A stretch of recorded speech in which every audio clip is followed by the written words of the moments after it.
செடின்னு தெரியுதா? எங்க வீட்ல இது ஒரு வித்தியாசமான செடி இருக்கு. இது என்னன்னு பார்த்து சொல்லுங்க. பாருங்க, இந்த பேர் உங்களுக்கு சொல்லட்டுமா? இதுதான் தொட்டா சினுங்கி. டைலாக் தெரியல, நான் தொடாமலே சினுங்குவேன். பாத்துக்கோங்க, இதுதான் தொட்டா சினுங்கி. இதை நீங்க 2 டைம் தொட்டுட்டே இருந்தா இது ரொம்ப வாடி போயிடும். அப்ப இப்ப நான்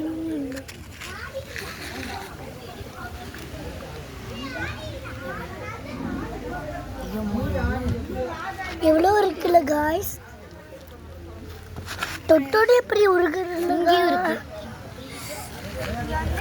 காய்ஸ். எவ்வளோ இருக்கு, இது கூட சேர்த்து கொஞ்சம் முள்ளும் இருக்கு. பார்த்து பண்ணுங்க, எல்லாம் காலையிலே பண்ணிடலாம். இது நமக்கு ஆல்ரெடி இன்ட்ரெஸ்டிங்கான ஃபேக்ட்ஸ்க்கு எங்க சேனலை சப்ஸ்கிரைப்